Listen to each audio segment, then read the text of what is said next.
ആയിട്ടും ഒക്കെ ദൈവം നമുക്ക് നൽകി തരുന്ന ഈ നല്ല സാവകാശം അത് ഏറ്റവും ശ്രേഷ്ഠമാണെന്ന് ഞാനും മനസ്സിലാക്കുകയും ജീവിതത്തിൽ അനുഭവിക്കുകയും ചെയ്യുന്നു. അതുകൊണ്ട് എല്ലാവർക്കും ആ വലിയ താല്പര്യത്തോടെയും ദൈവികമായ വലിയ സന്തോഷത്തോടുമാണ് നമ്മൾ ഓരോരുത്തരും ദിവസത്തിലേക്ക് അടുത്തു വരുന്നത്. അതുകൊണ്ട് ദൈവം തീർച്ചയായിട്ടും ഇതുവരെ നമ്മുടെ എല്ലാ കൂട്ടായ്മകളിലും ദൈവവചന ചിന്തകളിലൂടെ വ്യക്തമായി നമ്മോട് സംസാരിക്കുന്ന കർത്താവിന്റെ ദിവ്യ സ്നേഹത്തിനായി കർത്താവിനെ സ്തുതിക്കുന്നു. ഇന്ന് രാത്രിയിലും ദൈവത്തിന്റെ പരിശുദ്ധാത്മാവ് തന്റെ വചനത്തിലൂടെ നമ്മളോട് സംസാരിക്കാൻ നമുക്ക് ആവശ്യമായ ദൈവിക ആലോചന നൽകി തരാൻ ദൈവം ശക്തനാണ്. കൊലോസ്യ ലേഖനം 1-ാം അധ്യായം അതിന്റെ 18-20 വരെയുള്ള വാക്യങ്ങൾ നമ്മൾ വായിച്ച് ചിന്തിച്ചു. 22-ാമത്തെ വാക്യം കൂടെ ഇടയ്ക്കൊന്നൊന്ന് വായിച്ചു.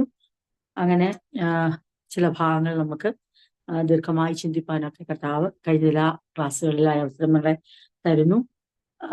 കർത്താവിന്റെ സർവസമ്പൂർണത, ദൈവത്തിന്റെ സർവസമ്പൂർണതയും ക്രിസ്തുവിൽ വസിക്കുന്നു എന്നുള്ള തിരുവചനത്തെ ആധാരമാക്കി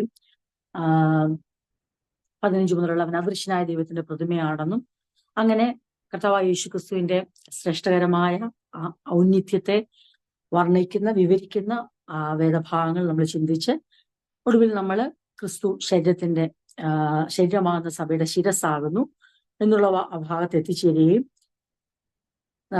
18-ാമത്തെ വാക്യത്തിൽ അവൻ ക്രിസ്തു സഭ എന്ന ശരീരത്തിന്റെ തലയുമാകുന്നു. അത് എങ്ങനെയാണ് ക്രിസ്തു ശരീരത്തിന്റെ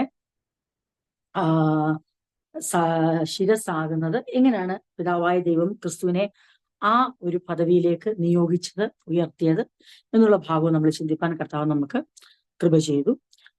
അങ്ങനെ നമ്മൾ ചിന്തിച്ചു വന്നപ്പോഴാണ് അതിന്റെ ഒരു കൺക്ലൂഷൻ നിലയിലാണ് നമ്മൾ റിഡംഷനെയും റിസറക്ഷനെയും റികൺസിലേഷനെയും കൂടി ചിന്തിച്ചത്.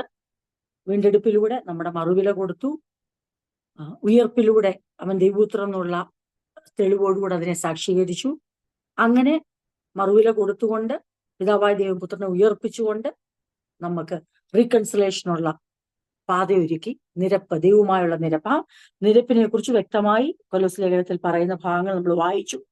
അതിപ്രകാരമാണ് അപ്പോസ്തലനായ പൗലോസ് കൊലോസ്യരോട് പറയുകയാണ്, 20-ാം വാക്യം 1-20, അവൻ ക്രൂശിൽ ചൊരിഞ്ഞ രക്തം കൊണ്ട് അവൻ മുഖാന്തരം സമാധാനം ഉണ്ടാക്കി, ഭൂമിയിലുള്ളതോ സ്വർഗത്തിലുള്ളതോ സകലത്തെയും അവനെ കൊണ്ട്, ക്രിസ്തുവിനെ കൊണ്ട് തന്നോട് നിരപ്പിപ്പാൻ, ദൈവത്തോട് നിരപ്പിപ്പാൻ പിതാവിന് പ്രസാദം തോന്നി. എന്നിട്ട് നമ്മൾ വീണ്ടും 22-ാമത്തെ വാക്യം ഒന്നുകൂടെ വായിച്ചു. അവനിപ്പോൾ തന്റെ ജഡശരീരത്തിൽ തന്റെ മരണത്താൽ നിരപ്പിച്ചു, അല്ലെങ്കിൽ നിങ്ങളെ വിശുദ്ധരും നിഷ്കളങ്കരും കുറ്റമില്ലാത്തവരെ നിർത്തേണ്ടതിന് അവൻ ഇപ്പോൾ തന്റെ ജഡശരീരത്തിന്റെ മരണത്താൽ നിരപ്പിച്ചു. നിരപ്പിന്റെ റീകൺസിലേഷന്റെ ആ വാല്യൂ, ആ റീകൺസിലേഷന്റെ ഇമ്പോർട്ടൻസ് ആ റീകൺസിലേഷനെ അനുഭവിച്ചവരോട് തന്നെ പറയുക. നിരപ്പ് ലഭിച്ചവരോട് തന്നെ നിരപ്പിന്റെ വാല്യൂ പറയുക. അപ്പൊ നമുക്കൊരു ചിന്ത വരും, ഞങ്ങൾ ഓൾറെഡി റീകൺസൈൽഡ് ആയവരാണല്ലോ, പിന്നെ ഞങ്ങൾ റീകൺസിലേഷനെ കുറിച്ച് സംസാരിക്കണം വേണം എപ്പോഴും ചോദിച്ചാൽ, ദൈവസഭ മറ്റു വശീകരണ വാക്കുകളാൽ ദൈവസഭയെ ഡിസീവ് ചെയ്യാൻ, വഞ്ചിക്കാൻ ശ്രമിക്കുമ്പോഴാണ് അപ്പോസ്തലന്മാർ അതിശക്തമായി വീണ്ടെടുപ്പിനെയും ഉയർപ്പിനെയും നിരപ്പിനെയും കുറിച്ച് പറയുന്നത്.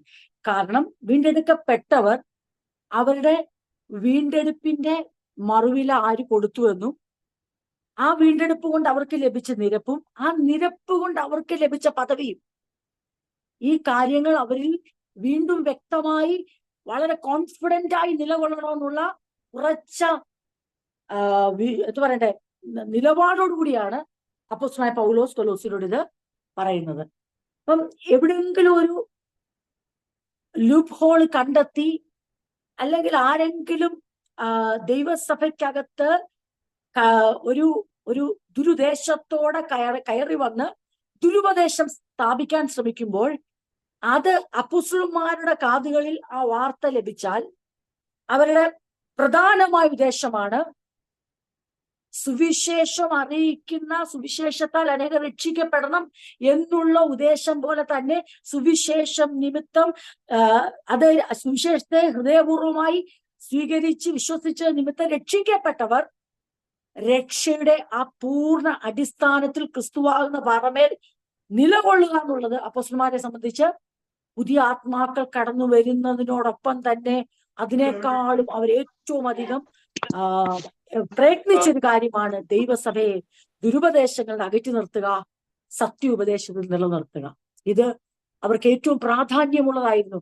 ലേഖനങ്ങൾ മുഴുവനും രചിക്കപ്പെടുന്നതിന് പിന്നിലെ പ്രധാന ഉദ്ദേശം അതാണ്. സത്യസഭ സത്യ ഉപദേശം നിലകൊള്ളുക, ദുരുപദേശങ്ങളോട് അകന്നു നിൽക്കുക, വഞ്ചിക്കപ്പെടാതിരിക്കുക, ഡിസീവ്ഡ് ആകരുത്. ഇത് ഞാൻ എന്റെ ഭാഷയിൽ പറയുന്നതല്ല, ഇതിങ്ങനെ തന്നെ ഇവിടെ എഴുതിയിട്ടുണ്ട്, കൊലോസ്യ ലേഖനത്തിൽ എഴുതിയിട്ടുണ്ട്. അതായത് 2-ാം അധ്യായം വായിക്കുമ്പോൾ നമ്മൾ ഈ കൊലോസ്യ ലേഖനത്തിന്റെ പശ്ചാത്തലം ഓൾറെഡി പറഞ്ഞതാണ്. പക്ഷെ കുറെ ആഴ്ചകൾ ഇത് പഠിച്ച് മുന്നോട്ട് പോകുമ്പോൾ നമ്മൾ ആ പശ്ചാത്തലം മറക്കും. അത് സ്വാഭാവികമായി സംഭവിക്കുന്ന. അപ്പൊ 2-ന്റെ കൊലോസ്യ ലേഖനം 2-ാം അധ്യായം 4-ാം വാക്യത്തിൽ ഇങ്ങനെ പറയുന്നേ: വശീകരണ വാക്കുകൾ കൊണ്ട് ആരും നിങ്ങളെ ചതിക്കാതിരിപ്പാൻ ഞാനിത് പറയുന്നു. അപ്പൊ അപ്പോസ്തലന് അത് വ്യക്തമായി പറയുകയാണ്, പ്രലോഭന വാക്കുകളാൽ ആരും നിങ്ങളെ വഞ്ചിക്കാതിരിക്കാനാണ് ഞാനിത് പറയുന്നത്. എന്തിനാണ് പറയുന്നത്? so that no one will deceive you with well crafted arguments. വളരെ വെൽ ക്രാഫ്റ്റഡ് ആയിട്ടുള്ള ആർഗ്യുമെന്റ്സുമായിട്ടായിരിക്കും ഒരു വരുന്നത്. പക്ഷെ അപ്പോസ്തലൻ പറയുകയാണ്, അത് നിങ്ങളെ വഞ്ചിക്കാനാണെന്ന് വ്യക്തമായ ബോധ്യം ഞങ്ങൾക്കുള്ളത് കൊണ്ട് അപ്പോസ്തലൻ അവരെ സത്യ ഉപദേശത്തിൽ നിലനിർത്തുകയാണ്. അതാണ് കൊലോസ്യ ലേഖനത്തിൽ ഈ ഭാഗങ്ങൾ. ഈ ക്രിസ്തുവിന്റെ, ഞാനത് എടുത്ത് തുടങ്ങിയപ്പോൾ തന്നെ ഞാൻ പറഞ്ഞിരുന്നു, കൊലോസ്യയിലുള്ള വിശ്വാസികൾ വളരെ സ്ട്രോങ് ഇൻ ഫെയ്ത്ത് ആണ്. എന്നാൽ അവരുടെ അത്രയും വിശ്വാസത്തിൽ സ്ഥിരതയോടെ നിൽക്കുന്നവരുടെ അടുത്തേക്കും എന്ത് വരികയാണ്? വെൽ ക്രാഫ്റ്റഡ് ആർഗ്യുമെന്റ്സ് വരികയാണ്, വശീകരണ വാക്കുകൾ വരികയാണ്, അല്ലെങ്കിൽ പ്രലോഭന വാക്കുകൾ വളരെ അവരെ ഒരു എന്താ പറയട്ടെ, വളരെ വിദഗ്ധമായി, അതുകൊണ്ടാണ് അതിന് വെൽ ക്രാഫ്റ്റഡ് ആർഗ്യുമെന്റ്സ് എന്ന് പറയുന്നത്. ജ്ഞാനത്തിന്റെ ക്രിസ്തു വേണ്ട എന്ന് പറഞ്ഞ സഭ പെട്ടെന്ന് പ്രതികരിക്കും. ക്രിസ്തു നമുക്ക് വേണം, ക്രിസ്തുവിനെ കൂടാതെ നമ്മൾ ഒന്നുമില്ല എന്ന് പറഞ്ഞുകൊണ്ട് തന്നെ ക്രിസ്തുവിനോടൊപ്പം മറ്റു ചിലതുകൂടെ ചേർത്ത് വെക്കുന്ന ഉപദേശങ്ങൾ, അത് വശീകരണോ അല്ലെങ്കിൽ ഡയറക്റ്റ് അറിയാമല്ലോ, കർത്താവിനെ ഉപേക്ഷിക്കുന്ന ഒരു, അല്ലെങ്കിൽ ക്രിസ്തുവിനെ തള്ളിപ്പറഞ്ഞ ഒരു ഉപദേശം കൊലോസ്യ സഭയിൽ ചെലവാകത്തില്ല. Because they are strong in faith, they were strong in faith. അത് അപ്പോസ്തലൻ തന്നെ പറയുന്നുണ്ട്, സ്ട്രോങ് ഇൻ ഫെയ്ത്ത് ആണെന്ന് അപ്പോസ്തലൻ തന്നെ പറയുന്നുണ്ട്.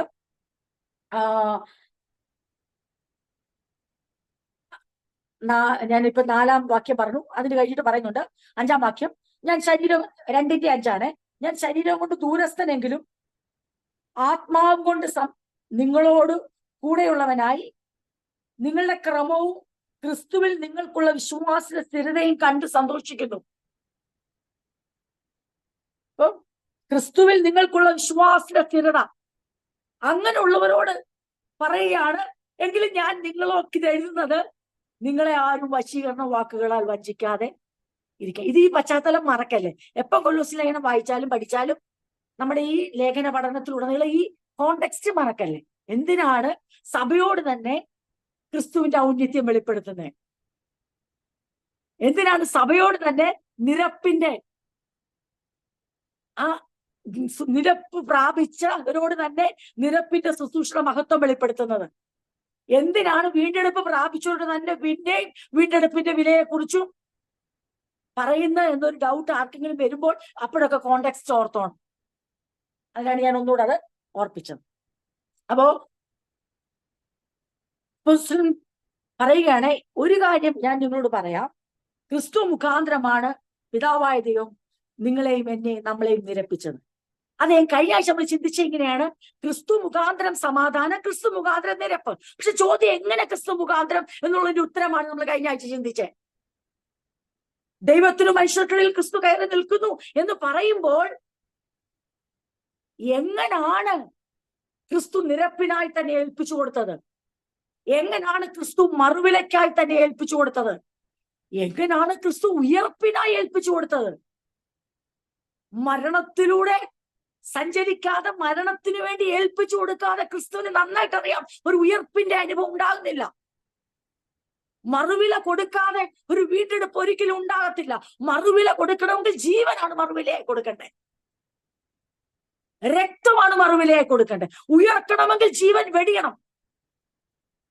പിതാവിന്റെ കയ്യിൽ ആത്മാവിനെ അരവേൽപ്പിക്കണം. ഇത്രയും കാര്യം സംഭവിച്ചതിന് ശേഷമേ എന്ത് സംഭവിക്കത്തുള്ളൂ? അവിടെ നിരപ്പ് സംഭവിക്കത്തുള്ളൂ. ഇങ്ങനെ ഞാൻ കഴിഞ്ഞ ദിവസങ്ങൾ വായിച്ചപ്പം എനിക്കൊന്ന് ഞാൻ അത് ഇതിനോട് ബന്ധപ്പെട്ട ആ ജഡ ശരീരം ഏൽപ്പിച്ചു കൊടുത്തു എന്നുള്ളിടത്ത് എനിക്ക് എന്റെ ഊഹം ശരിയാണെങ്കിൽ എനിക്കതിന്റെ ഞാൻ റെഫറൻസ് പക്ഷെ എഴുതി വെക്കാൻ മറന്നുപോയി. എങ്കിലും നമുക്കറിയാം ഈ എബ്രായ ലേഖനത്തിലും ഒക്കെ അതൊരു എടുത്തു പറഞ്ഞൊരു ഭാഗമുണ്ട്. പിന്നെ നിങ്ങൾ കിട്ടി 10-ാം അധ്യായം അതിന്റെ എബ്രായ ലേഖനം 10-ാം അധ്യായം. ഞാൻ ഈ പറയാൻ കാര്യം ഈ ഏൽപ്പിച്ചു കൊടുക്കൽ പറയുമ്പോൾ എങ്ങനെയാണെന്നുള്ള അതിന്റെ പ്രത്യേകം പറയാനാണ്. എബ്രായ ലേഖനം 10-ാം അധ്യായം 5 കഴിഞ്ഞ ഇങ്ങോട്ട് വരുമ്പോൾ 5-ന്റെ സെക്കൻഡ് പാർട്ടും 6ഉം 7ഉം ഉണ്ടല്ലോ. ഒരു പ്രവചന വാക്യം അവിടെ കോട്ട് ചെയ്തേക്കുക എബ്രായ ലേഖനത്തില്. എന്നിട്ട് ഞാൻ ഒന്നും എടുത്തോട്ടെ. അവിടെ ഇങ്ങനെയാണ് എഴുതിയിരിക്കുന്നത്. ഞാനൊന്ന് ഇംഗ്ലീഷ് വായിക്കാം, കാരണം കുറച്ചുകൂടി എളുപ്പം. അതിന്റെ ആ സാക്രിഫൈസിനെ കുറിച്ചുള്ള ആ പ്രിപ്പറേഷൻസ് ആണ് അവിടെ ഇങ്ങനെ ഒരു ഉദ്ധരണിയാ. That's why when Christ came into the world, he said to God,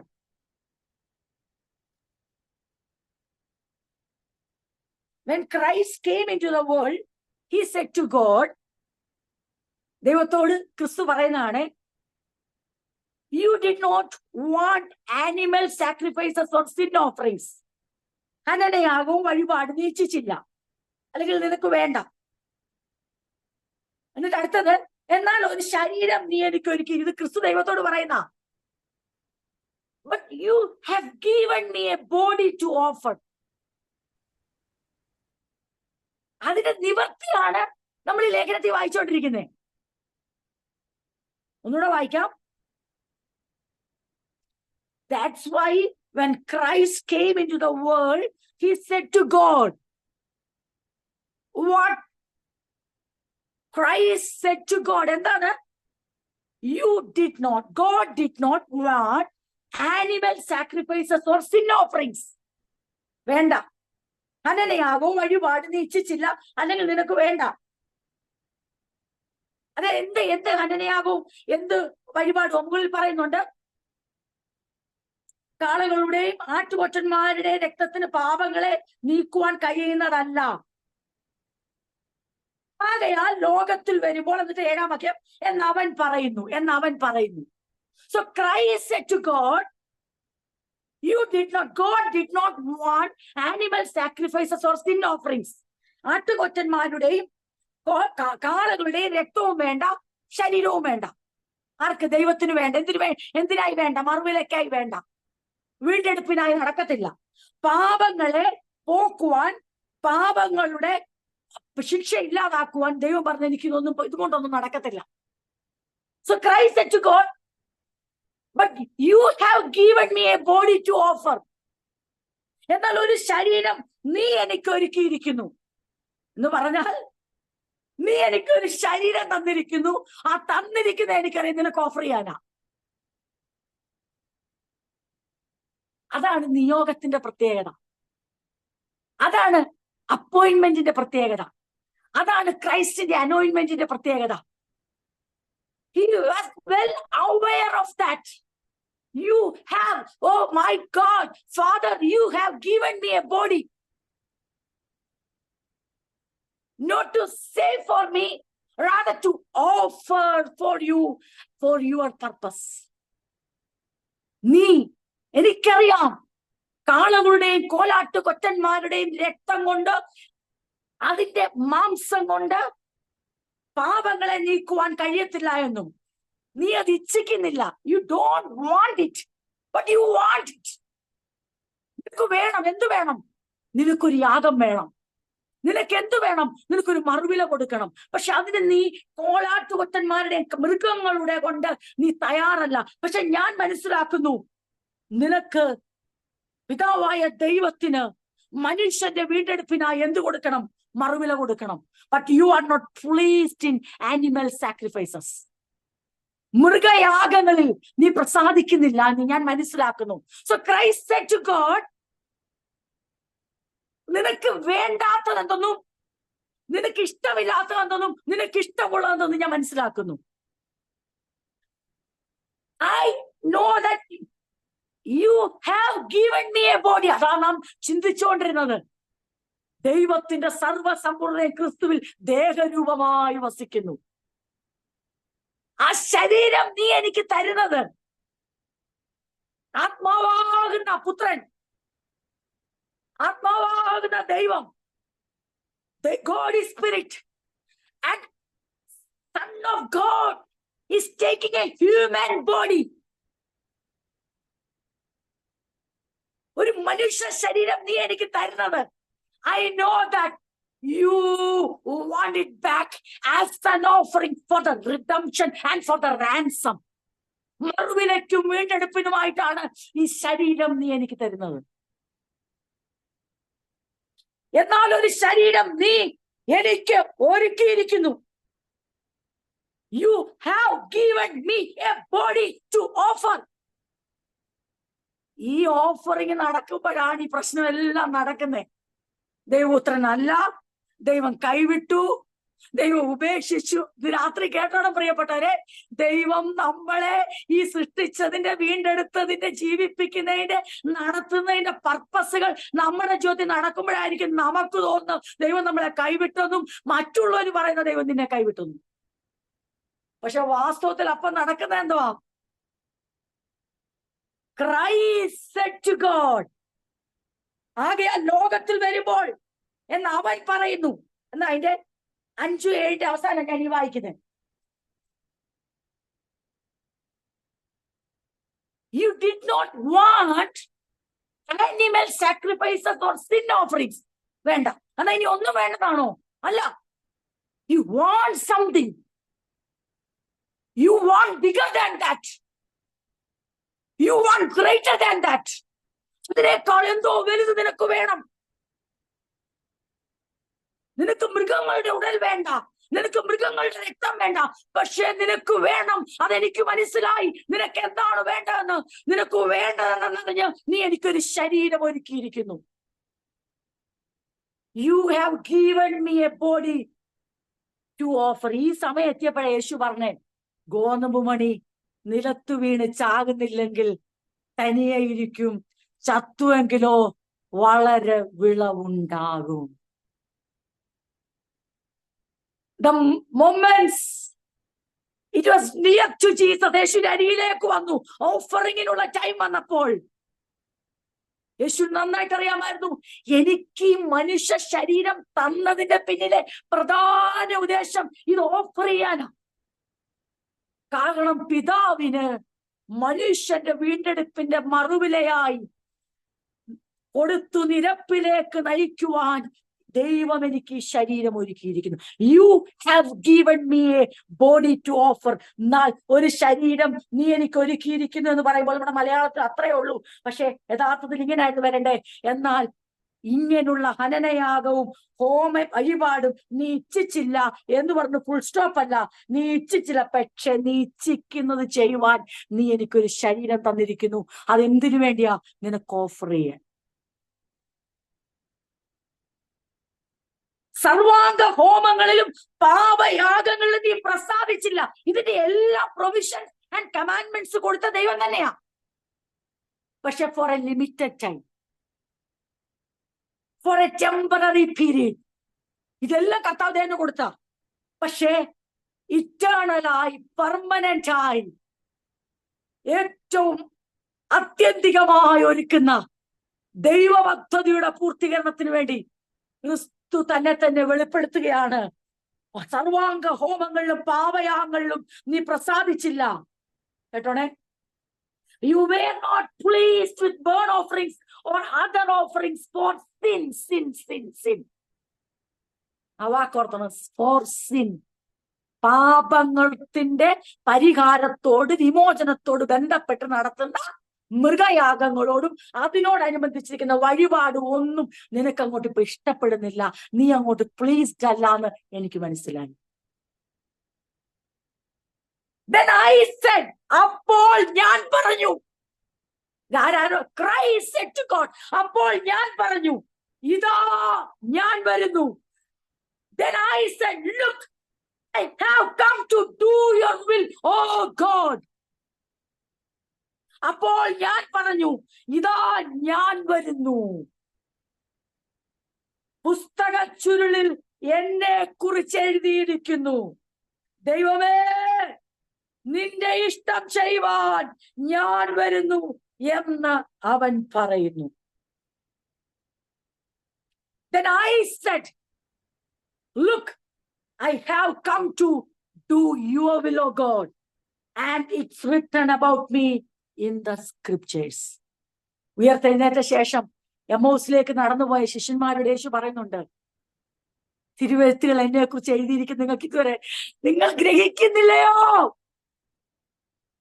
ആശയറ്റവരെ പോലെ നിങ്ങൾ സംസാരിക്കുന്നത് എന്ത്? എല്ലാം അവസാനിച്ചു എന്ന് പറയുന്ന പോലെ നിങ്ങൾ നടക്കുന്നത് എന്ത്? ക്രിസ്തുവിനെ കുറിച്ചുള്ള ദൈവത്തിന്റെ അരുളപ്പാടുകളും ആലോചനകളും മുൻനിർണയങ്ങളും തിരുവെഴുത്തിൽ എഴുതിയിരിക്കുന്നത് നിങ്ങൾ ഗ്രഹിക്കുന്നില്ലയോ?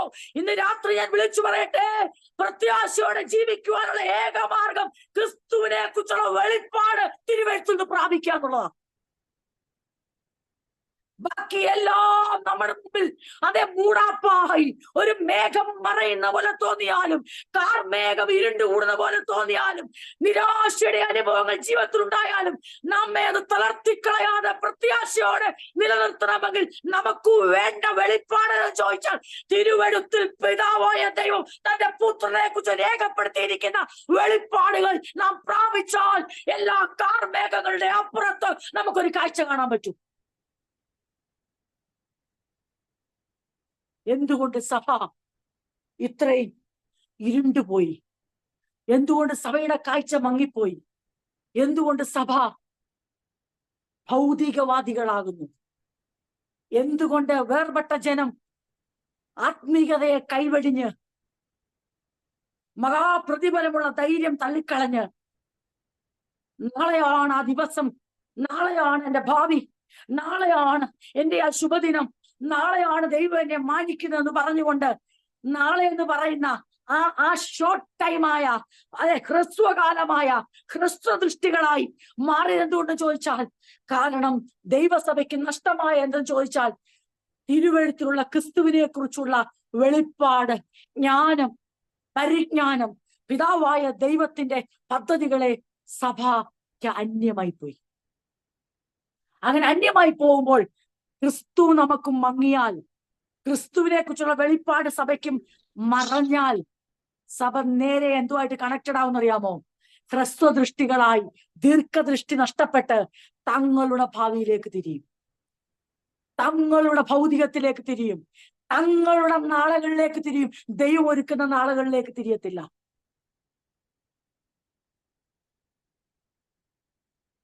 Christ said to God,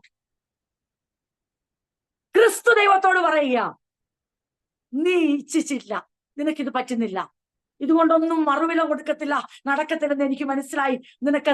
നിന്നെ എന്തുകൊണ്ടാണ് നീ പ്രസാദിക്കാത്തറിയാവോ?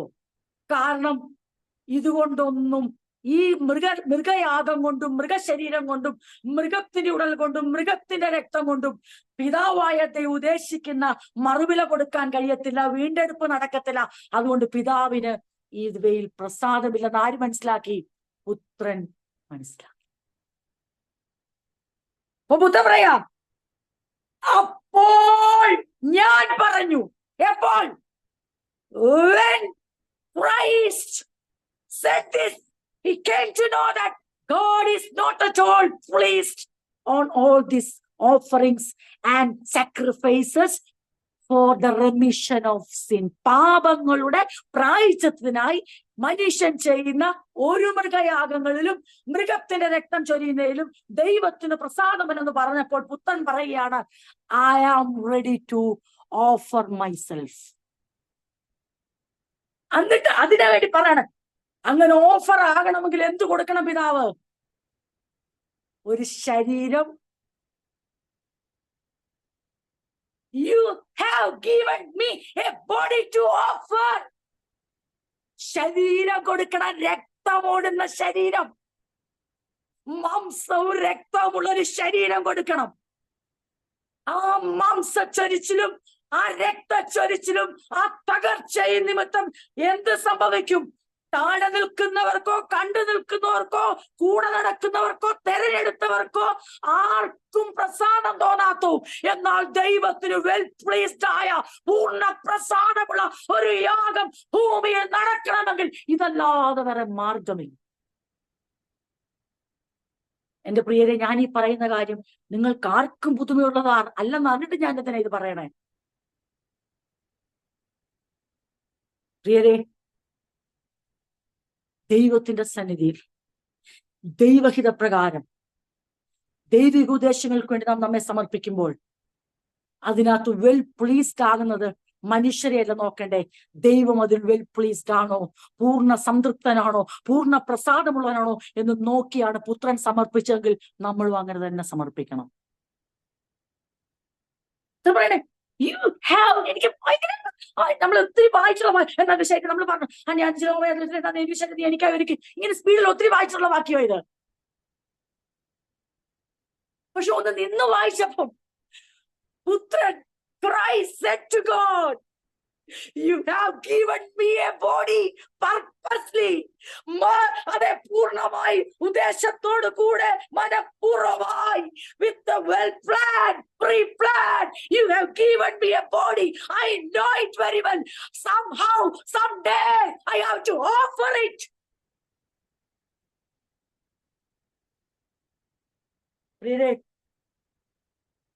ആ നിയോഗം, ക്രൈസ്റ്റ് മേലുള്ള അനോയിന്റ്മെന്റ് ആൻഡ് അപ്പോയിന്റ്മെന്റ് ഒരൊറ്റ പത്രോസ് ശ്രമിച്ചിട്ടും, സ്നേഹിക്കുന്നവർ ശ്രമിച്ചിട്ടും, വെറുക്കുന്നവർ ശ്രമിച്ചിട്ടും, തള്ളുന്നവർ കൊള്ളുന്നവർ ശ്രമിച്ചിട്ടും, ഉയർത്തുന്നവർ താഴ്ത്തുന്നവർ ശ്രമിച്ചിട്ടും, പെറ്റ തള്ളയായിക്കോട്ടെ, സഹോദരങ്ങളായിക്കോട്ടെ, സ്വീകരണമായിക്കോട്ടെ, റിജക്ഷൻ ആയിക്കോട്ടെ, ഇതൊന്നും യേശുവിനെ ആ നിയോഗത്തിൽ നിന്ന് പിന്തിരിപ്പിച്ചില്ല. Because Christ was totally connected to God and he came to know, he was well aware of his purpose on his earthly body. നമ്മുടെയും ഈ ഭൂമിയിലെ ജീവിതത്തിന്റെ പർപ്പസ് തിരിച്ചറിഞ്ഞു കഴിഞ്ഞാൽ പിന്നുണ്ടല്ലോ ആർക്കും നമ്മളെ പിന്തിരിപ്പിക്കാൻ കഴിയത്തില്ല. ഈ ഭൂമിയിൽ ദൈവം നമുക്കൊരായുസ് തന്നിരിക്കുന്നതിന്റെ ദൈവിക ഉദ്ദേശം നാം മനസ്സിലാക്കി കഴിഞ്ഞാൽ ഉയർത്തുന്നവർക്ക് നമ്മളെ ലക്ഷ്യം തെറ്റിക്കാൻ പറ്റത്തില്ല, താഴ്ത്തുന്നവർക്ക് നമ്മളെ ലക്ഷ്യം തെറ്റിക്കാൻ പറ്റത്തില്ല, തള്ളുന്നവർക്ക് ലക്ഷ്യം തെറ്റിക്കാൻ പറ്റത്തില്ല, കൊള്ളുന്നവർക്ക് പറ്റത്തില്ല, ആർക്കും കഴിയത്തില്ല. കാരണം we are totally connected to the pre-plan of God. ദൈവത്തിന്റെ മുൻനിർണയത്തോട് നാം തികച്ചും ഘടിപ്പിക്കപ്പെട്ടിരിക്കും, അതെ, ചേർന്നിരിക്കും, ബന്ധിക്കപ്പെട്ടിരിക്കും.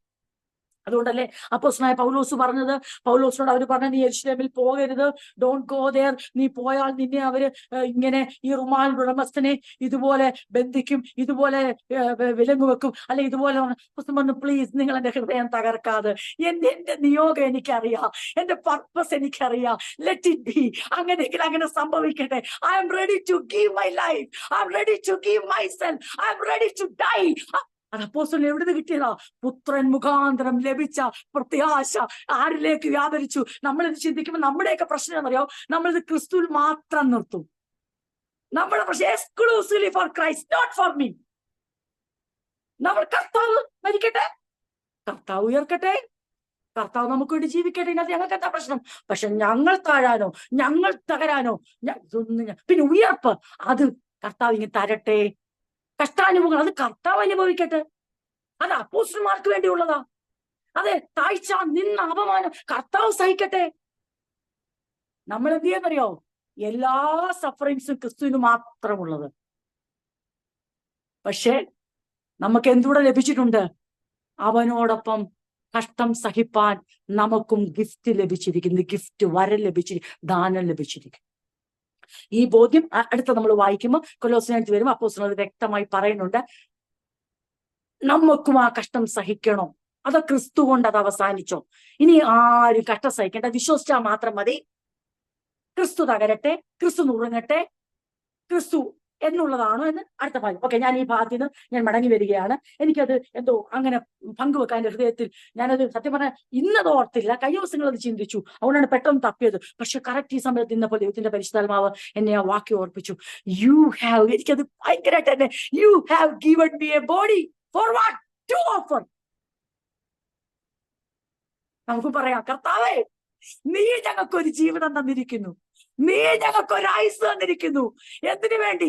ഞങ്ങൾക്ക് പിടിച്ചു വെക്കാനുള്ളതല്ല, ഞങ്ങൾക്ക് നിനക്ക് വേണ്ടി അർപ്പിക്കാനുള്ള. അതുകൊണ്ട് യേശു പഠിപ്പിച്ചു, നമ്മൾ നമ്മുടെ ജീവനെ മുറുകെ പിടിച്ചാൽ, നാം അതിനെ നേടി എന്ന് പറഞ്ഞ് മുറുകെ പിടിച്ചാൽ നമ്മൾ അതിനെ നഷ്ടപ്പെടുത്തും. നാം ദൈവത്തിന് വേണ്ടി വിട്ടുകൊടുത്താൽ നാം അതിനെ നേടും. നമുക്ക് വേണ്ടി കർത്താവ് അതേ മെസ്സേജ് തന്നു. നിങ്ങൾ അതിനെ മുറുകെ പിടിച്ചാൽ നിങ്ങൾ നഷ്ടപ്പെടുത്തും അതിനെ. എന്നാൽ നിത്യജീവന് വേണ്ടി നിങ്ങൾ അതിനെ കളഞ്ഞാൽ, എന്തുവാ കളയാന്ന് വെച്ചാൽ ഓഫർ ചെയ്താൽ, നിങ്ങൾ അതിനെ നേടും. എന്താ ഇത്രോ?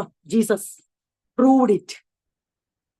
പിതാവിന് വേണ്ടി, പിതാവിന്റെ വെൽ പ്ലേസ്ഡ് സാക്രിഫൈസ് ആയിട്ട്, ഫോർ ദ റെമിഷൻ ആൻഡ് റിഡംഷന് വേണ്ടി, ആൻഡ് ഫോർ ദ റീകൺസിലേഷന് വേണ്ടി പുത്രനത് ഏൽപ്പിച്ചു കൊടുത്തപ്പോൾ നമുക്കറിയാം പുത്രൻ എങ്ങനെയാ തിരികെ കിട്ടിയത്.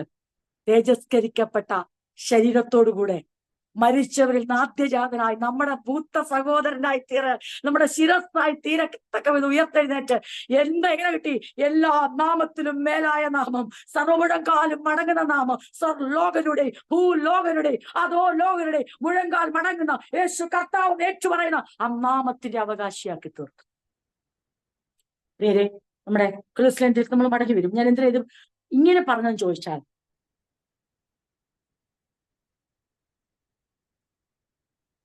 ഇങ്ങനെ ചിന്തിക്കരുത്. ക്രിസ്തു മുഖാന്തരം നിരപ്പ്, ക്രിസ്തു മുഖാന്തരം സമാധാനം. നമുക്കും ആഗ്രഹമില്ലേ പ്രിയപ്പെട്ടവരെ? നമ്മൾ മുഖാന്തരം ആശ്വാസം, നമ്മൾ മുഖാന്തരം വീട്ടിൽ സമാധാനം, നമ്മൾ മുഖാന്തരം നിരപ്പ്. എന്ന് വെച്ചാൽ നമ്മളെ ആക്കി വെച്ചിരിക്കുന്ന ഇടത്തുള്ള ശുശ്രൂഷകളിൽ നമ്മൾ മുഖാന്തരം ദൈവം പല കാര്യങ്ങൾ ചെയ്യണം. നമ്മുടെ കുഞ്ഞുങ്ങളിൽ, സഭയിൽ, വ്യക്തിബന്ധങ്ങളിൽ, ഭാര്യാഭർത്തൃ ഒക്കെ ഇല്ലേ? ഇത് ചെയ്യാൻ ദൈവശക്തനാ. ക്രിസ്തു മുഖാന്തരം ചെയ്യും. പക്ഷെ ചോദ്യം, ഇത് എങ്ങനെയാ നടക്കുന്നേ? ഇത് പാസീവായിട്ട് അങ്ങ് നടക്കുവോ? നിഷ്ക്രിയമായിട്ട് ഈ സമാധാനം ഉണ്ടാവുമോ? നിഷ്ക്രിയമായി നിരപ്പുണ്ടാവുമോ? ഉണ്ടായില്ല. പിന്നെ എന്താണ് ഇവിടെ നടന്നതെന്ന് പറയാനാണ് ഞാൻ ഇത്ര എക്സ്പ്ലെയിൻ ചെയ്തത്.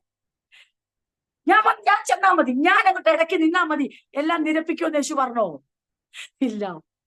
കാരണം നിരപ്പിക്കണമെങ്കിൽ ദൈവത്തിന് പ്രസാദമുള്ള കൃത്യമായ, അതെ, മറുവില കൊടുക്കുന്ന, വീണ്ടെടുപ്പിന്റെ കൃത്യ ഹൈ പ്രൈസ് പേ ചെയ്യുന്ന ക്രിയാത്മകമായ ഏൽപ്പിച്ചു കൊടുക്കൽ പുത്രൻ ഉണ്ടാകുമ്പോഴേ പുത്രൻ ഇടയ്ക്ക് നിന്നിട്ട് നിരപ്പുള്ളൂ.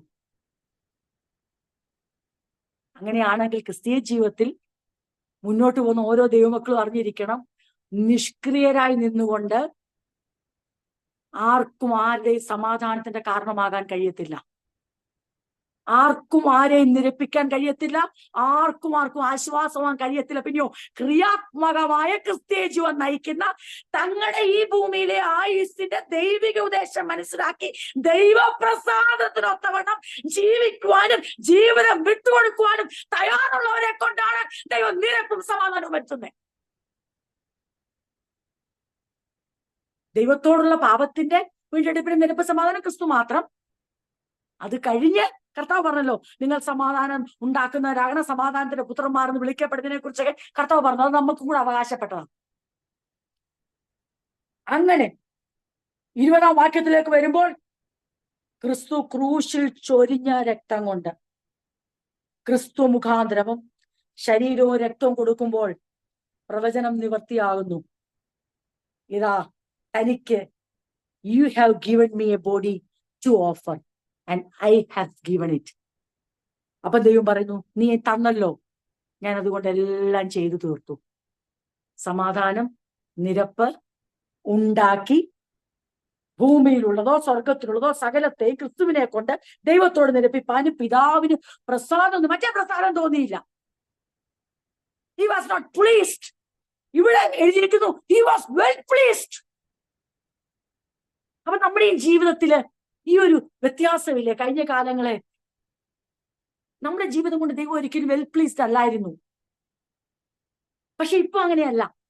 നമ്മുടെ ജീവിതം ദൈവത്തിന്റെ തിരിഹിത പ്രകാരമാകുമ്പോൾ അത് ദൈവത്തിന് പ്രസാദമാണ്. എന്നിട്ട് താഴെ പറയുന്നതാണ്, നമ്മുടെ വേദഭാഗങ്ങളിലേക്ക് വരുമ്പം കൊലോസ്യയിലുള്ളവരോട് വളരെ പ്രത്യേകമായി പറയുകയാണ്, മുമ്പേ നിങ്ങൾ ആരായെന്ന് പറയുക. മുമ്പേ ദുഷ്പ്രവർത്തികളാൽ മനസ്സുകൊണ്ടാകുന്നവരും ശത്രുക്കളുമായിരുന്ന നിങ്ങളെ. ഇനി അവർക്കുള്ള പേഴ്സണലായിട്ട് അവരോട് പറയുകയാണ്, എല്ലാവരോട് തന്നെയാ. 21 വാക്യം ഞാൻ ഇങ്ങനെ വായിക്കാം. This includes you who were once far away from God. ഇപ്പോൾ ഞാൻ പറഞ്ഞ ഈ നിരപ്പിനകത്ത് നിങ്ങളും ഉൾപ്പെട്ടിരിക്കുന്നു. പക്ഷെ നിങ്ങൾ ആരായിരുന്നു? നിങ്ങൾ ദൂരസ്ഥരായിരുന്നു. നിങ്ങൾ ദുഷ്പ്രവർത്തികളാൽ മനസ്സുകൊണ്ട് അകന്നവരും ശത്രുക്കളുമായിരുന്നു നിങ്ങളെ അവന്റെ മുമ്പിൽ വിശുദ്ധനും നിഷ്കളങ്കനും കുറ്റമില്ലാത്തവരായി നിർത്തേണ്ടതിന് അവൻ ഇപ്പോൾ തന്റെ ജഡശരീരത്തിൽ തന്റെ മരണത്താൽ നിരപ്പിച്ചു. ഇന്ന് ഈ ഭാഗം ചിന്തിക്കുമ്പോൾ 2 കാര്യം ഞാൻ നിങ്ങളോട് പറയാനാണ് ആഗ്രഹിക്കുന്നത്. ഒന്ന്, നമ്മുടെ മുൻപിലുള്ള സമയത്തിൽ പരിധിയിൽ നിന്നുകൊണ്ട് ഈ പറഞ്ഞ ഭാഗങ്ങളെ കോർഡിനേറ്റ് ചെയ്ത് കൊണ്ടുവന്ന കൺക്ലൂഷനിലേക്ക് എത്താൻ ആഗ്രഹിക്കുന്നത് ഇങ്ങനെയാണ്. റെഡീംഡ് ആയ, മറുവില കൊടുത്തു എന്ന് വിശ്വസിച്ച് വിശ്വാസാൽ വീണ്ടെടുപ്പ് പ്രാപിച്ചവരുടെ redeemed onesന്റെ റെസ്പോൺസിബിലിറ്റി ആൻഡ് റീകൺസിലേഷൻ പ്രാപിച്ചവരുടെ പൊസിഷൻ. ഒരാൾ നിരപ്പ് പ്രാപിച്ചു, ദൈവം നിരപ്പിച്ചു എന്ന് പറയുമ്പോൾ ഇങ്ങനെയാണ് അവിടെ എഴുതിയിരിക്കുന്നത്. ഞാനൊന്ന് വായിക്കാം നിങ്ങൾക്ക്. 22 വാക്യം ഇങ്ങനെയാണ് പറയുന്നത്. 21 ഇങ്ങനെ വായിച്ചു. ആരെ കുറിച്ചാണ് പറയുന്നത്? ഞാൻ ഈ പറഞ്ഞു വരുന്ന മെസ്സേജ് അപ്പോസ്തലൻ പറയുക, നിങ്ങളും അതിനകത്ത് ഇൻക്ലൂഡഡാ. ഏതിനകത്ത്? ദൈവം നിരപ്പിച്ച കൂട്ടരിൽ, ദൈവ സമാധാനം വരുത്തിയ കൂട്ടരിൽ, ദൈവം സകലതും ഒന്നാക്കിയ കൂട്ടത്തിൽ. കൊലോസ്യരെ, you were also, this includes you who were once far away from God. ദൈവത്തിൽ ദൂരസ്ഥരായിരുന്നു, ഇപ്പൊ സമീപസ്ഥരായി ക്രിസ്തു മുഖാന്തരം. യു വേർ ഹിസ് എനിമീസ്, നിങ്ങൾ ശത്രുക്കളായിരുന്നു, ഇപ്പൊ മിത്രങ്ങളായി. separated from him, now joined him. അകന്നവരായിരുന്നു, അറ്റുപോയവരായിരുന്നു, ഇത് അടുത്തു വന്നു. by your evil thoughts and action, നിങ്ങളുടെ ദുഷ്പ്രവർത്തികൾ നിമിത്തം ദൈവസന്നിധിയിൽ ദൂരസ്ഥരും അകന്നവരും ശത്രുക്കളുമായി നിങ്ങൾക്ക് നേരെ അടുത്തവരും മിത്രങ്ങളും ആയ പൊസിഷനിലേക്ക് നിങ്ങൾ വന്നിരിക്കുന്നു. ഈ കൂടെ നിങ്ങൾ ഉൾപ്പെട്ടിരിക്കുന്നു എന്നിട്ട് പറയുന്ന വാക്കാണ്. ദൈവം നിങ്ങളെ, നമ്മുടെ മലയാളത്തിൽ അത് വായിക്കുമ്പോൾ 22 വാക്യമാണ് ഞാൻ എക്സ്പ്ലെയിൻ ചെയ്യുന്നത്. 22 വാക്യം ഇങ്ങനെയാണ്. ചോദ്യം ഞാൻ ചോദിക്കാം, അപ്പൊ നിങ്ങൾക്ക് എളുപ്പം മനസ്സിലാവും. What is the result of reconciliation? Already ഞാൻ പറഞ്ഞു, നമ്മൾ കഴിഞ്ഞ ക്ലാസ്സിൽ നമ്മൾ ചിന്തിച്ച ഭാഗം റിഡംഷൻ, റിസറക്ഷൻ, അതിന്റെ റിസൾട്ട് ആണ് റീകൺസിലേഷൻ എന്ന് പറഞ്ഞു. എന്താണ്? വീണ്ടെടുപ്പ്, ഉയർത്തെഴുന്നേൽപ്പ്. അതായത് മറുവില കൊടുത്തുകൊണ്ട് യേശു മരിക്കുന്നു, പിതാവായ ദൈവം മരണത്തിൽ നിന്ന് ഉയർപ്പിക്കുന്നു, ദൈവപുത്രൻ എന്നുള്ള തെളിവോടുകൂടെ സാക്ഷീകരിക്കുന്നു. അതിന്റെ റിസൾട്ട് ആണ്, അതിന്റെ അനന്തര പ്രൊഡക്റ്റ് ആണ് നിരപ്പിച്ചു. അപ്പൊ അതാണ് നമ്മൾ ഇത്രയും നേരം വായിച്ചു വന്നേ. നിരപ്പിച്ചു. എങ്ങനെ നിരപ്പിച്ചു? രക്തത്താൽ. എങ്ങനെ നിരപ്പിച്ചു? തന്റെ ശരീരം ഏൽപ്പിച്ചു, നിരപ്പിച്ചു. ഇനി ചോദ്യം, നിരപ്പിന്റെ റിസൾട്ട് എന്തുവാ? What is the result? What is the position or the outcome of reconciliation? ദൈവം എന്നെ നിരപ്പിച്ചു എന്ന് പറയുമ്പോൾ ഏത് സ്റ്റാൻഡിലാണ് നമ്മൾ അതിനെ വെളിപ്പെടുത്തണ്ടേ? ഇങ്ങനെയാണ് ഇവിടെ എഴുതിയിരിക്കുന്നത്. As a result. എന്തുവാ? As a result of reconciliation. Reconciliation എന്തിന്റെ റിസൾട്ട് ആണ്? റിഡംഷന്റെയും റിസറക്ഷന്റെയും റിസൾട്ട് ആണ് റീകൺസിലേഷൻ എങ്കിൽ, ഇനി നിരപ്പിച്ചു, ഈ ഭാഗങ്ങളെല്ലാം നമ്മൾ ചിന്തിച്ചു. ഇനി as a result of reconciliation, നിരപ്പ് പ്രാപിച്ചതിന്റെ റിസൾട്ട് കേൾക്കണോ? അതാണ് ഇവിടെ എഴുതിയിരിക്കുന്നത് മലയാളത്തിൽ. As a result he has brought you into his own presence. നിരപ്പ് പ്രാപിച്ചു. നിങ്ങളിപ്പോ എവിടെയാ? ഞങ്ങൾ പഴയ ശത്രുക്കളായിട്ട് തന്നെ തുടരുക, ഇപ്പോഴും ഞങ്ങൾ പ്രാർത്ഥിക്കും, പാപികളായി ഞങ്ങളോട് ക്ഷമിക്കണേ. അപ്പൊ അതിന്റെ അർത്ഥം ഈ നിങ്ങൾ നിരപ്പല്ല പ്രാപിച്ചേ. എന്നാൽ 22 എഴുതിയിരിക്കുന്നേ, നിരപ്പിന്റെ റിസൾട്ട് എഴുതിയിരിക്കുക മലയാളത്തിൽ അങ്ങനെ തന്നെയാ. നിങ്ങളെ മുമ്പിൽ പറഞ്ഞ അവരുടെ പാസ്റ്റ് ലൈഫ് പറയുക, ഇങ്ങനെ ആയിരുന്ന നിങ്ങളെ ദൈവത്തിന്റെ മുമ്പിൽ വിശുദ്ധരും നിഷ്കളങ്കരും കുറ്റമില്ലാത്തവരുമായി നിർത്തേണ്ടതിന് അവൻ ഇപ്പോൾ തന്റെ ജഡശരീരത്തിൽ തന്റെ മരണത്താൽ നിരപ്പിച്ചു. മരണത്താൽ ഉണ്ടായ റീകൺസലേഷൻ, ഉയർപ്പിനാൽ ഉണ്ടായ റീകൺസലേഷൻ, മറുവില കൊടുത്ത റീകൺസലേഷൻ ഒരാൾ അനുഭവിക്കുമ്പോൾ ആ ആളുടെ പ്രസന്റ് സ്റ്റാറ്റസ് എന്താണെന്ന് സഭ വ്യക്തമായി അറിഞ്ഞിരിക്കണം. റീകൺസലേഷൻ ഒറ്റ വാക്കുകൊണ്ട് ഒതുക്കാൻ പറ്റത്തില്ല. നിരപ്പെന്നുള്ള ഒറ്റ വാക്കുകൊണ്ട് ഈ പദവി ഒതുക്കാൻ പറ്റില്ല. പദം ഒറ്റ വാക്കാണ്, പദം പറയാം, പക്ഷെ പദവി പറയണം. പദത്തിനൊരു പദവിയുണ്ട്. നിരപ്പെന്ന പദത്തിന്റെ പദവി എന്തുവാ? What is the status of reconciliation എന്ന് ചോദിക്കുമ്പോൾ നമ്മളെല്ലാം സജ്ജമായിരിക്കണം അതിനുള്ള മറുപടി കൊടുക്കാൻ, അല്ലെങ്കിൽ നമ്മോട് തന്നെ മറുപടി കൊടുക്കാൻ. എന്തിനു വേണ്ടിയാ? So that you should not be deceived. ആരും നിങ്ങളെ വശീകരണ വാക്കുകളാൽ, പ്രലോഭന വാക്കുകളാൽ, വെൽ ക്രാഫ്റ്റഡ് ആർഗ്യുമെന്റ്സ് കൊണ്ടുവന്നിട്ട് ഇങ്ങനെയാണ് കേട്ടോ, നമുക്ക് വിസ്ഡം കുറച്ചുകൂടെ, തിയോളജി ഇച്ചിലൂടെ, നമുക്ക് കുറച്ചും കൂടെ ആ ഒരു എന്താ പറയണ്ടേ, ആ ജ്ഞാനവാദം, പിന്നെ നമുക്ക് കുറച്ചും കൂടെ നമ്മൾ ഇതാകണം, ഡിസിപ്ലിൻഡ് ആകണം, പിന്നെ നമ്മൾ യഹൂദന്മാരുടെ നല്ല നല്ല ചില കസ്റ്റംസ് കൂടെ, ട്രഡീഷൻസ് കൂടെ നമ്മൾ ഫോളോ ചെയ്യണം. ഇങ്ങനത്തെ വെൽ ക്രാഫ്റ്റഡ് ആർഗ്യുമെന്റ്സ് കൊണ്ടുവരുമ്പോൾ സഭ എങ്ങനെ അതിനെ എതിർക്കും, ചെറുക്കും? എന്താ യേശുവിന്റെ നാമത്തിൽ പോ എന്ന് പറഞ്ഞ പോവോ? ഞങ്ങൾക്ക് എല്ലാം അറിയാം, പക്ഷെ എക്സ്പീരിയൻസ് ചെയ്യാൻ അറിയത്തില്ലല്ലോ. ഞങ്ങൾക്ക് തിയറി എല്ലാം അറിയാം. എന്താണ് അതിന്റെ പ്രാക്ടിക്കൽ? റീകൺസിലേഷൻ എന്ന നിരപ്പെന്ന പദം കൊണ്ട് ഒരു വ്യക്തിക്ക് ലഭിക്കുന്ന പദവി എന്താണ്? ആ പദവിയിൽ നിൽക്കുമ്പോഴാണ് സഭ ശക്തമാകുന്നത്. വശീകരണ വാക്കുകൾക്ക് സഭയ്ക്ക് ഇടമില്ലാതാകുന്നത്. കാരണം എന്നു ചോദിച്ചാൽ എന്താണ് ആ പദവി? ഞാൻ ഇംഗ്ലീഷിലും മലയാളത്തിലും ഒക്കെ വായിക്കാം. എന്താണ് ആ പദവി?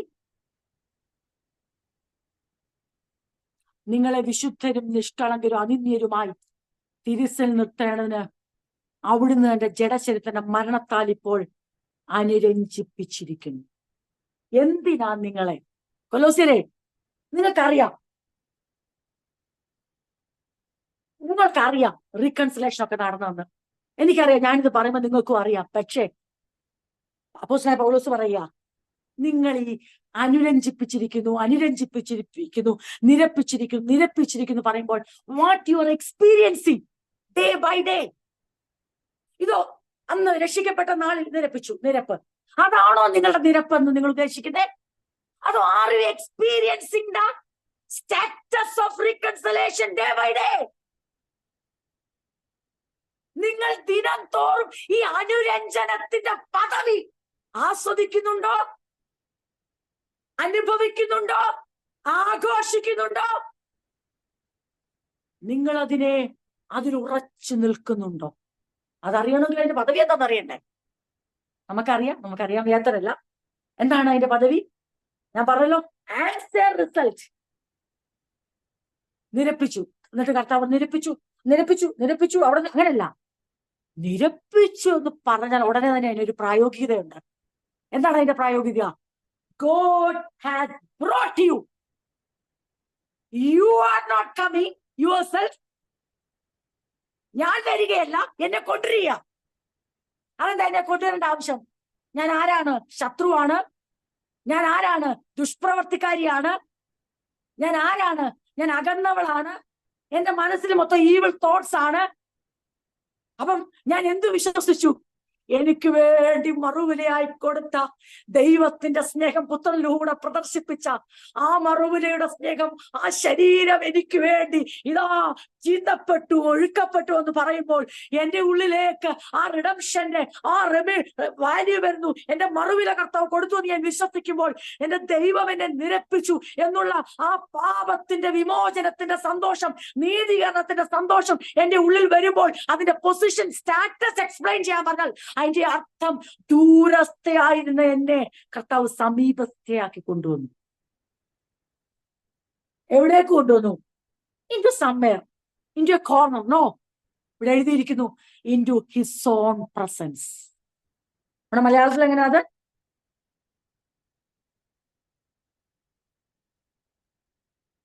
നിങ്ങളെ അവന്റെ മുമ്പിൽ അവന്റെ മുമ്പിൽ. നമുക്കിങ്ങനെ പറയാം, അവന്റെ സ്വന്തം സന്നിധിയിൽ, into his own presence. എന്നിട്ട് കേട്ടോണേ, കൊണ്ടുവന്നു. ഇനി കമ്മിങ് ടു ദ സ്റ്റാറ്റസ്.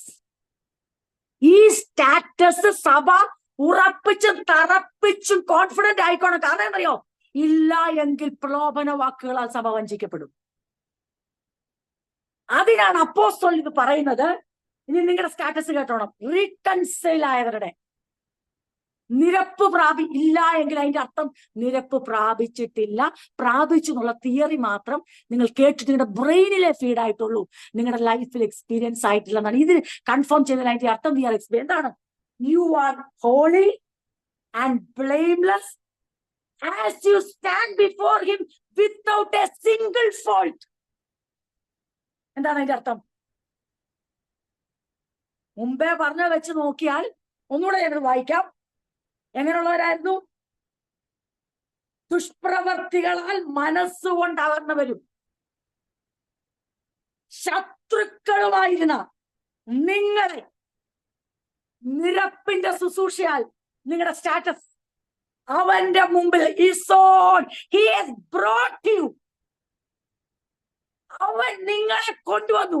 കാരണം പുത്രൻ മുഖാന്തരം നിങ്ങളെ ദൈവത്തിലേക്ക് കൊണ്ടുവന്നിട്ട് നിങ്ങളുടെ സ്റ്റാറ്റസ് കേട്ടണം. വിശുദ്ധരും നിഷ്കളങ്കരും കുറ്റമില്ലാത്തവരുമായി നിർത്തേണ്ടതിന്, അത് മലയാളത്തിൽ വരുമ്പോൾ നിർത്തേണ്ടതിനാണ് നിങ്ങളെ അനുരഞ്ജിപ്പിച്ച്. പ്രിയരെ, നമ്മുടെ നിരപ്പ് ക്രിസ്തുയേശു നമുക്ക് പിതാവായ ദൈവം നൽകി തന്നുവെന്ന് ഉറപ്പുള്ള എല്ലാ ദൈവമക്കളും തങ്ങളുടെ ഹൃദയങ്ങളിൽ ഈ വചനത്തെ ഒന്ന് ഉൾക്കൊണ്ടാട്ട്. Are you enjoying the status of reconciliation? Are you experiencing the privilege of reconciliation? ഞാനും നിങ്ങളും അനുരഞ്ജനത്തിന്റെ പദവി അനുഭവിക്കുന്നുണ്ടോ? ഞാനും നിങ്ങളും അനുരഞ്ജനത്തിന്റെ ഭാഗ്യ പദവികൾ, യോഗ്യതകൾ അനുഭവിക്കുന്നുണ്ടോ? ഉണ്ടെങ്കിൽ അത് എന്താണെന്ന് എന്റെ വ്യാഖ്യാനവും നിങ്ങളുടെ വ്യാഖ്യാനവും പേഴ്സണൽ അല്ല, ഇത് തികച്ചും സ്ക്രിപ്ചറലാണ്, തിരുവെഴുത്തിൽ എഴുതിയിരിക്കുന്നു. അങ്ങനെ ഉണ്ടെങ്കിൽ നമ്മുടെ പൊസിഷൻ എന്തെന്ന് ചോദിച്ചാൽ വീണ്ടും ഞാനത് വായിക്കുന്നു. എന്റെ വാക്കുകളെ ഞാൻ വേഗത്തിൽ നിർത്താം. എന്റെ അവസ്ഥ നേരത്തെ ഇങ്ങനെ ആയിരുന്നു. ശത്രു മനസ്സുകൊണ്ടകന്ന്, ദുഷ്പ്രവർത്തികൾ, ദൂരസ്ഥ, ഇങ്ങനെയുള്ള എന്റെ അവസ്ഥയ്ക്ക് പുത്രന്റെ മറുവില കൊണ്ട്, അതിലുള്ള വിശ്വാസം കൊണ്ട് വീണ്ടെടുപ്പ് പ്രാപിച്ച് ഉയർപ്പോടുകൂടെ ഉയർത്തെഴുന്നേറ്റ ക്രിസ്തുവിനുള്ള വിശ്വാസത്തിൽ എനിക്ക് ദൈവവുമായിട്ടുള്ള ബന്ധത്തിൽ ദൈവം എന്നെ നിരപ്പിച്ചു എന്ന് ഞാൻ അനുരഞ്ജിപ്പിച്ചു എന്ന് പറയുമ്പോൾ എന്റെ അവസ്ഥ മാറി. ഇപ്പോൾ ഞാൻ ശത്രുവല്ല കേട്ടോ. ഇപ്പോൾ സത്യത്തിൽ വിശ്വാസം അർപ്പിച്ച ഞാനിപ്പോ എവിടെ? നിങ്ങളെ വിശുദ്ധരും നിഷ്കളങ്കരും അനിന്യരുമായി തിരുസന്നിൽ നിർത്തേണ്ടതിനു വേണ്ടിയാണ് ഈ അനുരഞ്ജനം നടന്നത്. As a result, he has brought you into his soul. ഇത് പറ്റുന്നില്ലായിരുന്നു ദൈവത്തിന്.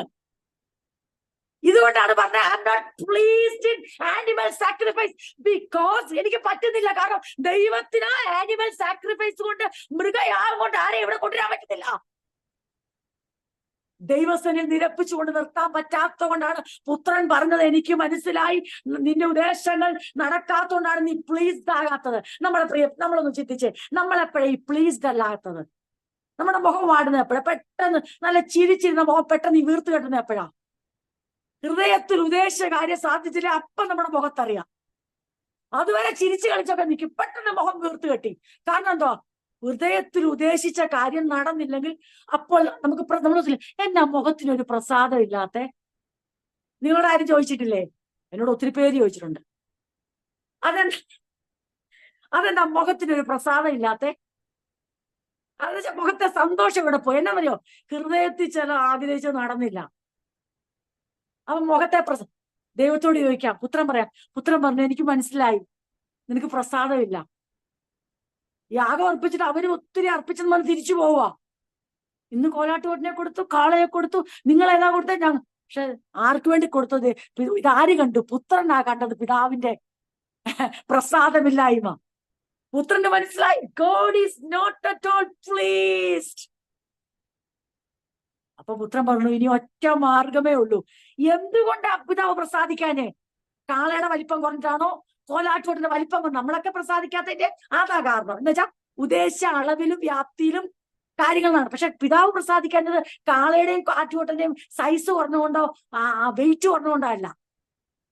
റിസൾട്ട് ഇല്ല. ഞാൻ നിങ്ങൾ എന്നോടൊപ്പം ഉണ്ടോ? ഒന്നത്തെ കാര്യം, ഈ സൂമിലൂടെയുള്ള പ്രസംഗം തുടങ്ങിയിട്ട് കാലം കുറയായി. നിങ്ങളുണ്ടല്ലോ എന്നോടൊപ്പം അല്ലേ? ഉണ്ട്. ആകെപ്പാടെ 1-2 പേരുടെ മുഖമൊക്കെ ഇതിനകത്ത് കാണാനും ഉള്ളൂ. ബാക്കി ഞാൻ എപ്പോഴും പറഞ്ഞല്ലോ, എല്ലാവരും കണക്ഷന്റെ പ്രശ്നം പറഞ്ഞ് ക്ലോസ് ചെയ്തിരിക്കുകയും കൂടെ, പിന്നെ നമുക്കൊന്നും ചെയ്യാനും പറ്റത്തില്ല. ഓക്കെ, കാണുന്നവരെ ചില പ്രാസംഗികര് പറയുന്ന പോലെ മനസ്സിലായവർക്കായി സ്തോത്രം എന്ന് പറഞ്ഞ പോലെ ഞാൻ പറയുന്നു, എനിക്ക് കാണാൻ പറ്റുന്നവർക്കായി സ്തോത്രം, എന്നെ കാണാൻ പറ്റുന്നവർക്കായി സ്തോത്രം എന്ന് ഞാൻ ഇന്ന് രാത്രി പറയുന്നു. അത് അവർക്കായി ഞാൻ ദൈവത്തെ സ്തുതിക്കുന്നു. എല്ലാവർക്കും മനസ്സിലാകണമെന്ന് എനിക്കറിയാം. കാരണം നമ്മുടെ ശ്രോതാക്കൾ, നമ്മുടെ ദൈവമക്കൾ അങ്ങനെ അവർ മനസ്സിലാക്കുന്നവരാണ്, ഗ്രഹിക്കുന്നവരാണ് എന്നൊക്കെ ചോദിക്കുകയും.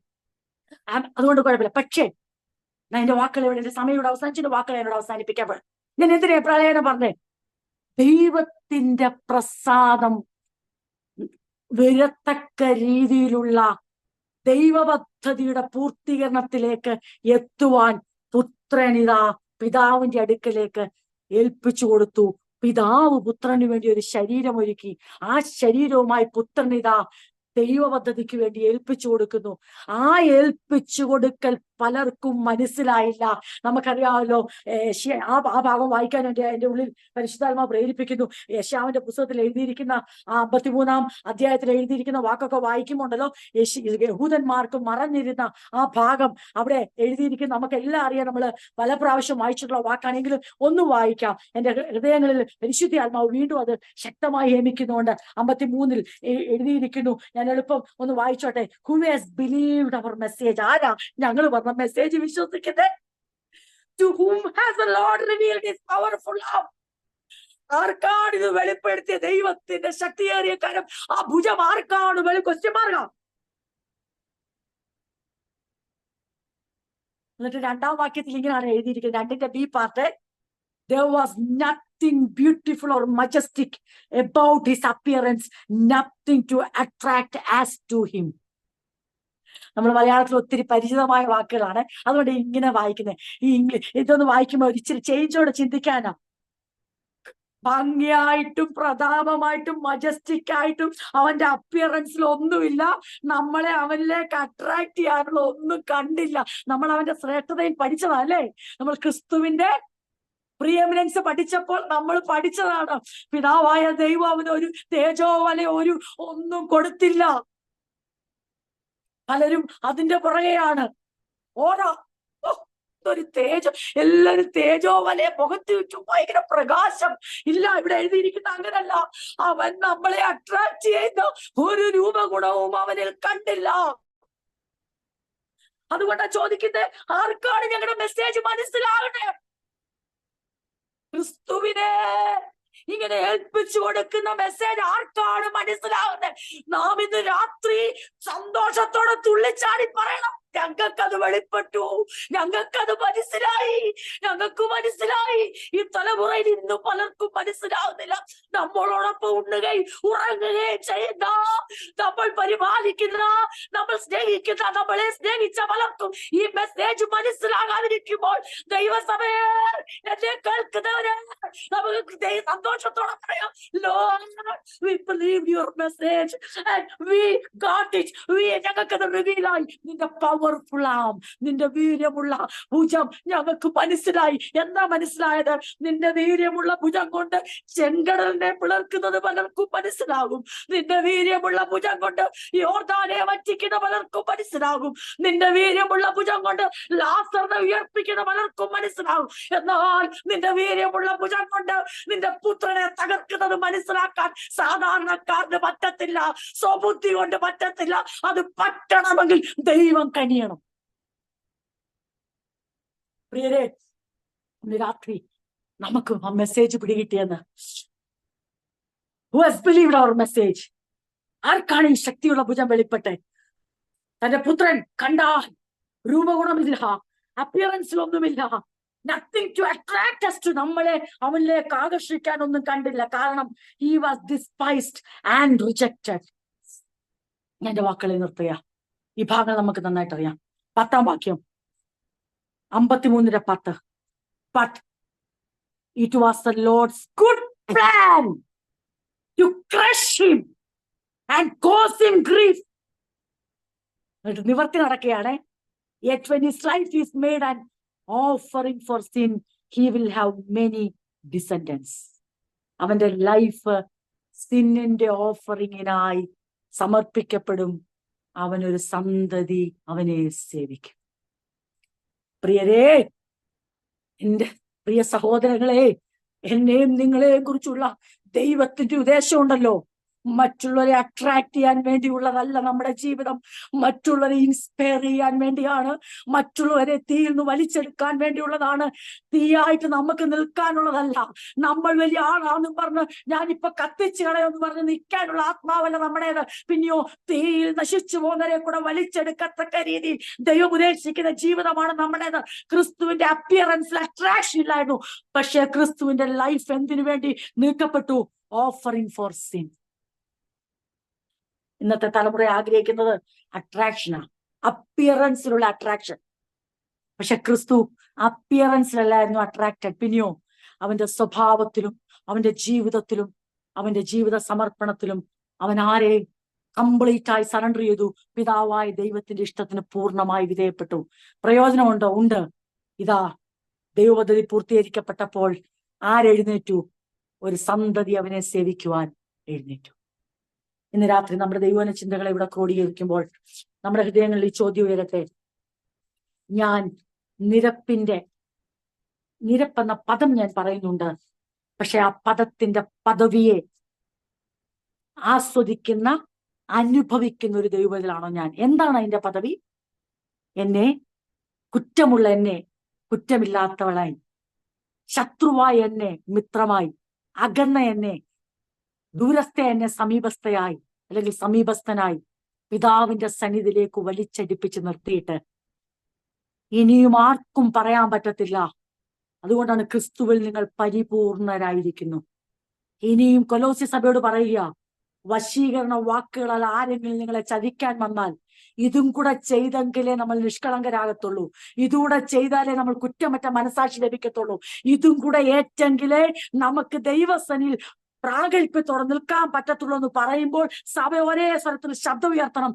ഞങ്ങൾ റീകൺസിലേഷന്റെ പദം മാത്രം ഉപയോഗിക്കുന്നവരല്ല, പദവി അനുഭവിക്കുന്നവരാ. വീണ്ടും സഭ പറഞ്ഞാട്ടെ, ഞങ്ങൾ ആ പദം മാത്രം വാചകക്കസർത്ത് നടത്തുന്നവരല്ല, ആ പദത്തിന്റെ എല്ലാ ബെനിഫിറ്റ്സും അഡ്വാൻറ്റേജസും ആനുകൂല്യങ്ങളും ദിനം തോറും അനുഭവിച്ചുകൊണ്ട് അവന്റെ സന്നിധിയിൽ പുത്രൻ മുഖാന്തരം നിൽക്കുന്നവരാ. ഞങ്ങളുടെ അടുത്ത് ഈ വശീകരണ വാക്കുകൾ നടക്കത്തില്ല. ഇനി ഒരു യാഗം അവശേഷിക്കുന്നില്ല, ഇനി ഒരു നേർച്ചയാഴ്ചകൾ അവശേഷിക്കുന്നില്ല, ഇനി ഒരു സമ്പ്രദായം അവശേഷിക്കുന്നില്ല, ഇനി ഒന്നും അവശേഷിക്കുന്നില്ല. അതേ ക്രിസ്തുവിന്റെ രക്തം ഞങ്ങളുടെ സകല പാപവും പോക്കി ശുദ്ധീകരിക്കുന്നു. അവന്റെ മരണം ഞങ്ങളെ ദൈവത്തോട് നിരപ്പിച്ചിരിക്കുന്നു. ആ നിരപ്പിന്റെ പദവി നിങ്ങൾക്കറിയത്തില്ലെങ്കിൽ ഞങ്ങൾക്കറിയാം. കാരണം ഞങ്ങൾക്കത് അറിവല്ല, അനുഭവമാ. എന്താണ് അനുഭവം? ഞങ്ങൾ മിത്രങ്ങളായി അവന്റെ സന്നിധിയിലേക്ക് ഞങ്ങൾ വന്നതല്ല, അവൻ ഞങ്ങളെ കൊണ്ടുവന്നു, വിശ്വസിച്ചവരെ അങ്ങോട്ട് അടുപ്പിച്ചു. ഇപ്പോൾ ഞങ്ങൾക്ക് നന്നായിട്ട് അറിയാം, ഞങ്ങൾ അവന്റെ സന്നിധി നിൽക്കുമ്പോൾ പാപികളായിട്ടല്ല നിൽക്കുന്നത്, പിന്നെയോ നിഷ്കളങ്ക മക്കളായി, നിരപ്പിന്റെ അനുഭവമുള്ളവരായി, അതേ കുറ്റമറ്റ മനസാക്ഷിയോടെ ദൈവത്തിന്റെ പ്രിയ മക്കളും മിത്രങ്ങളുമായി നിൽക്കുന്ന നിരപ്പിന്റെ പദവി അനുഭവിക്കുന്ന പ്രിയപ്പെട്ടവരെ, ഇന്നു രാത്രി സഭ വിളിച്ചു പറയട്ടെ, ദൈവസഭ അവശീകരണ വാക്കുകൾ വഞ്ചിക്കപ്പെടാതിരിക്കണമെങ്കിൽ റീകൺസിലേഷൻ എന്ന പദത്തിന്റെ പദവി അനുഭവിക്കണം. ഈ രാത്രി പ്രാർത്ഥിക്കാനായി നമ്മുടെ കണ്ണുകളെ അടക്കുകയും തലകളെ വണക്കുകയും ചെയ്യുമ്പോൾ നമുക്ക് നമ്മുടെ ഹൃദയങ്ങളെ ദൈവത്തിൽ ഒന്ന് ഉറപ്പിക്കാം, മനസാക്ഷിയെ ഒന്നും കൂടെ തട്ടി ഉണർത്താം. കർത്താവേ, നിന്റെ ആ മറുവില കൊടുത്ത ആ നിന്റെ സ്നേഹത്തെ ഞങ്ങൾ ഓർക്കുന്നു. എല്ലാവരും ചോദിക്കുന്ന ഒരു ചോദ്യം, എല്ലാവരും താഴെ എന്ന് ചോദിച്ചു, നീ ദൈവത്തിൽ ആശ്രയിക്കുന്നതിൽ ഇങ്ങനെ സംഭവിക്കുവോ? ദൈവം നിന്നെ വിടുവിക്കട്ടെ. വാസ്തവത്തിൽ നിന്റെ മർമ്മം മനസ്സിലാക്കിയാൽ എന്തവാ? ദൈവമേ, എന്നെ ഏൽപ്പിച്ചു തരുന്നു, ഞാൻ I am ready to offer. ഈ ശരീരം തന്നത് ഓഫറിങ്ങിനാ, സാക്രിഫൈസിനാന്ന് പറഞ്ഞ ആളോടാ പറയുന്നേ. ഇറങ്ങി വന്നാ വിശ്വസിക്കാവുന്ന കർത്താവിന് വേണ്ടി ജീവിതം ഏൽപ്പിച്ചു കൊടുത്ത നമ്മളെ ഏൽപ്പിച്ചു കൊടുക്കാനാണ് ഈ ജീവിതം തന്നത്, ദൈവത്തിനു വേണ്ടി സമ്പൂർണ്ണമായി വിട്ടുകൊടുക്കാനുള്ളതാണ് ഈ ജീവിതം എന്ന് ബോധ്യമുള്ള ആർക്കാണ് അപമാനിക്കാൻ പറ്റുന്നത്? അങ്ങനെയുള്ള നമ്മളെ എന്ത് പറഞ്ഞ കളിപ്പിക്കാൻ പറ്റണേ? എന്ത് മോഹന വാഗ്ദാനങ്ങൾ തന്നാലാണ് നമ്മൾ പിന്തിരിയുന്നേ? നമ്മൾ വെൽ അവെയറായി ക്രിസ്തു പിതാവിന്റെ പദ്ധതിയെക്കുറിച്ച് വ്യക്തമായ അറിവുള്ളവനായിരുന്നത് പോലെ തന്നെ, തന്റെ ശരീരം അതിനുവേണ്ടി ഒരുക്കപ്പെട്ട പോലെ തന്നെ നമ്മുടെ ജീവിതവും ദൈവത്തെ പ്രസാദിപ്പിക്കുവാൻ ഒരുക്കപ്പെടട്ടെ. ദൈവത്തിന് ഇന്ന കാര്യങ്ങൾ പ്രസാദമില്ലെന്ന് പുത്രൻ തിരിച്ചറിഞ്ഞിട്ട് പറയുകയാണ്, എനിക്കറിയാം മറുവിലക്കായി ഒരുക്കേണ്ടത് എന്തെന്ന്, ഇതാ ഞാൻ തയ്യാറാ. അപ്പോൾ പിതാവ് എന്ത് ചെയ്തു? ശരീരം അവനായി ഒരുക്കി. ഇന്ന് രാത്രി നാം തയ്യാറാണോ ദൈവത്തിന്റെ പദ്ധതിക്കായി? അതോ നമ്മൾ അട്രാക്ട് ചെയ്യാൻ, അപ്പിയറൻസ് കൊണ്ട് അട്രാക്ട് ചെയ്യാനുള്ള തിടുക്കത്തിലാണോ? അതോ ലൈഫ് ദൈവത്തിന് വേണ്ടി സബ്മിറ്റ് ചെയ്യാനുള്ള തിടുക്കത്തിലാണോ? നമ്മൾ അതിനു വേണ്ടി ഓടുകയാണോ? അപ്പിയറൻസ് കൊണ്ട്, സ്പിരിച്വൽ ആക്ടിവിറ്റീസ് കൊണ്ട്, ജീവിതത്തിന്റെ മറ്റേ പല അപ്പിയറൻസ് കൊണ്ട് അട്രാക്ട് ചെയ്യുമ്പോൾ വേദോസ് എഴുതിയിരിക്കുന്നു, അവന്റെ അപ്പിയറൻസിൽ അട്രാക്ട് ചെയ്യേണ്ട ഒന്നുമില്ലായിരുന്നു. എന്നാൽ തന്റെ ലൈഫ് ആ സിൻ ഓഫറിങ്ങിന് വിട്ടുകൊടുത്തപ്പോൾ ഒരു സന്തതി, ഒരു തലമുറ അവനെ സേവിക്കാൻ എഴുന്നേറ്റു. ആ തലമുറയ്ക്ക് എന്തു മനസ്സിലായി? ഈ മെസ്സേജ് മനസ്സിലായി. ആ തലമുറയ്ക്ക് മനസ്സിലായി, പവർഫുള്ള വീര്യമുള്ള ഭുജം വെളിപ്പെട്ടിരിക്കുന്നു. ബലഹീനമായ ദൈവത്തിന്റെ കരം വന്നതുകൊണ്ടല്ല പുത്രൻ ഏൽപ്പിക്കപ്പെട്ടത്, ദൈവത്തിന്റെ ബലമുള്ള കരത്തിന്റെ പ്രവൃത്തിയായിരുന്നു പുത്രനെ ക്രഷ് ചെയ്യുക എന്നുള്ളത്. അതുകൊണ്ട് നമ്മൾ വായിച്ചത്, it was a good plan of God, not a bad plan of God.